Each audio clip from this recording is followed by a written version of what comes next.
Hello दोस्तों, आप लोग कैसे हैं। मैं उम्मीद करता हूँ आप लोग अच्छे और मस्त होंगे। आज मैं आप लोगों को एक सत्य घटना पर आधारित हॉरर स्टोरी सुनाऊंगा।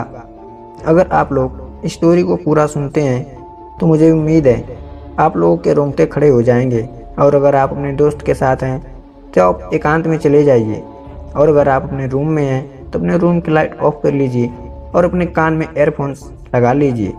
चलिए बिना देरी के शुरू करते हैं आज की यह हॉरर स्टोरी। दोस्तों, आज की ये कहानी मैं अमन के जर से ही आपको सुनाने जा रहा हूँ। अमन का घर मेघालय के एक पहाड़ में था। आप जानते हैं कि मेघालय पहाड़ों और जंगलों से भरी हुई जगह है। वो वहीं के एक गांव में रहता था। यह बात तब की है जब मैं बीए सेकेंड ईयर का स्टूडेंट हुआ करता था। एक दिन मैंने और मेरे दोस्तों ने मिलकर कहीं घूमने का प्लान बनाया। चूँकि खाली बैठे बैठे हम बोर हो चुके थे, हम लोगों ने अपने गांव से करीब 10 किलोमीटर दूर स्थित एक जंगल में जाने का फैसला लिया।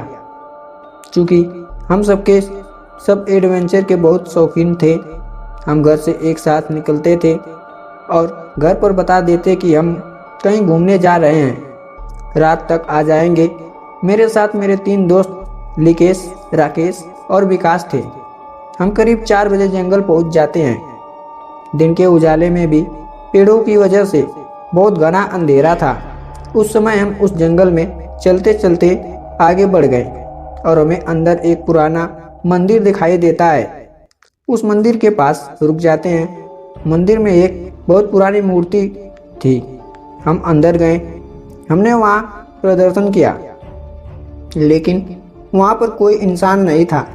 वहीं बाहर बैठकर हम बातें करने लगे।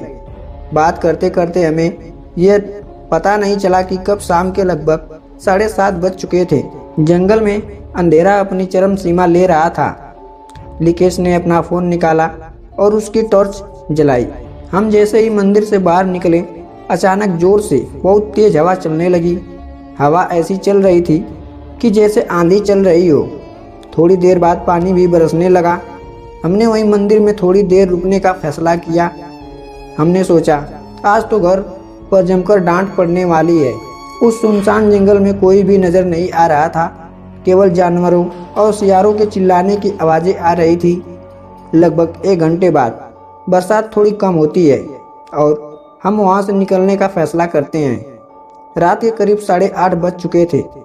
अब भी हमें जंगल के अंदर लगभग 4 किलोमीटर चलना था।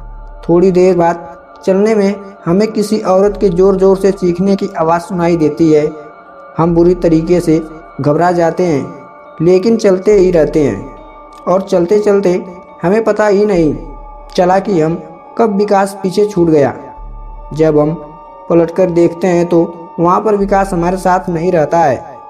हम ज़ोर ज़ोर से विकास को आवाज़ लगाने लगते हैं, लेकिन कोई भी जवाब नहीं देता।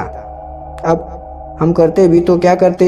अब हम बहुत ज़्यादा घबरा चुके थे, लेकिन हम सभी दोस्त ने मिलकर एक विकास को ढूंढना शुरू कर दिया और हम करीब आधा किलोमीटर जंगल के अंदर वापस चले गए। वहाँ पर देखा कि विकास चुपचाप एक जगह खड़ा हुआ था। हमने विकास से बोलने की कोशिश की, लेकिन वो कुछ बोल ही नहीं रहा था। हमें लगा कि ये डर गया है, लेकिन वो हमारे साथ चुपचाप चलता रहा। उसके हाव भाव बहुत ही अजीब लग रहे थे। उसका चेहरा भी बहुत सा विचित्र लग रहा था। हमें तो उसे देख के भी डर लग रहा था। हालांकि हमारी बहुत बिगड़ चुकी थी, लेकिन दोस्त तथा दोस्त को छोड़कर नहीं जा सकते थे। हम जैसे तैसे करके उस जंगल से बाहर निकले और अपने घरों की तरफ रवाना हो गए। उस रात डर के मारे मुझे नींद नहीं आई। अगले दिन जब मैं सुबह कॉलेज गया तो पता चला कि विकास कॉलेज नहीं आया है। जब मैंने उसके बारे में जानकारी इकट्ठा की, पूछा कई दोस्तों से, तो पता चला कि विकास की मौत हो चुकी है। मैं यह सुनकर दंग रह गया और मेरी आंखों में आंसू भर गए। मैं वहाँ से सीधा उसके घर गया। उसके माता पिता के पास रुककर उन्हें ढांढस बांधने लगा।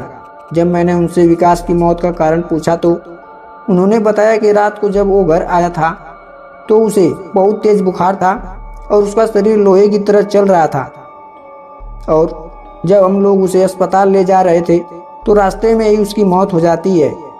जब मैंने बात सुनी तो, लेकिन मैंने उन्हें कुछ नहीं बताया क्योंकि मेरी भी हालत डर के नाते ज़्यादा ही खराब थी कि कल रात को हमारे साथ क्या हुआ था। मुझे साफ साफ समझ में आ गया कि उसे किसी रूह ने पकड़ लिया था। जब मैं वहाँ से वापस आ रहा था तो वहीं के एक आदमी ने मुझे रोक करके मुझसे पूछा कि आखिरकार विकास कल कहाँ था। तो मैंने डरते डरते उनसे सारी बात बताई। तो उन्होंने बताया कि बेटा वो जंगल हॉन्टेड है। जिस मंदिर के पास तुम गए थे वो कई सालों से वीराना पड़ा हुआ है और वहाँ से थोड़ी ही दूर पर एक प्रेत आत्माओं का वास है।